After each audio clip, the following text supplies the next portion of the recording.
کیا ڈپریشن ایک chemical imbalance ہے یا پھر اللہ عز و جل سے دوری اور گناہوں کا نتیجہ ہے؟ بہت ہی زبردست سوال، ماشاءاللہ۔ سب سے پہلے ہمیں یاد رکھنا ہے جو ہمارا دماغ ہے اس کے اندر کچھ کیمیکلز ہوتے ہیں، صحیح، جیسے سیروٹونن ایک کیمیکل ہے جو انسان کو ریلیکس کرتا ہے، صحیح، جس کی وجہ سے ہم نیند اچھے سے کر پاتے ہیں۔ صحیح، لیکن نیند تب آتی ہے جب ہم تھک جاتے ہیں۔ صحیح، اس سے پہلے ایک اور کیمیکل ہے جس کو ہم کہتے ہیں ڈوپامین۔ صحیح ہے۔ ڈوپامین ایک ایسا کیمیکل ہے، وہ یوٹیوب پر آپ سنتے رہتے ہو، ریلز کے اندر صحیح، اس ڈوپامین کے بارے میں بہت سے لوگ جانتے ہیں۔ صحیح، یہ ہمیں پلیجر، ہیپینس پرووائڈ کرتا ہے، خوشی پرووائڈ کرتا ہے۔ اور اس کے علاوہ ایک اور کیمیکل ہے نور ایپائن فیرائن۔ نور ایپائن فیرائن ایک ایسا ہمارے ذہن میں کیمیکل ہے جو ہمیں الرٹ کرتا ہے، صحیح، جو ہمیں انرجی دیتا ہے۔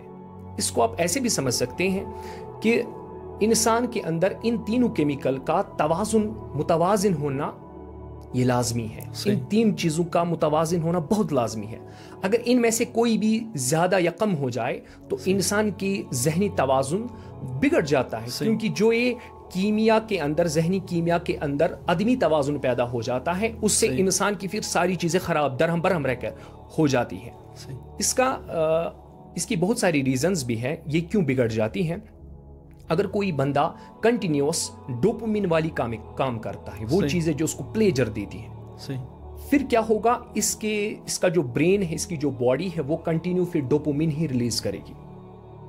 یعنی وہ ہمیشہ چاہے گا کہ مجھے ایسی چیزیں ملے جو مجھے پلیجر دے، جو مجھے مزہ دے، خوشی۔ اسی لیے رسول اللہ صلی اللہ تعالی علیہ وسلم نے فرمایا اکثروا ذم اللذات، یعنی الموت، موت کو ہمیشہ یاد کرو کیونکہ وہ لذتوں کو توڑتی ہے، لذتوں کو توڑنے والی چیز۔ بالکل، لذت کو توڑنے والی یعنی موت کو ہمیشہ یاد کرو۔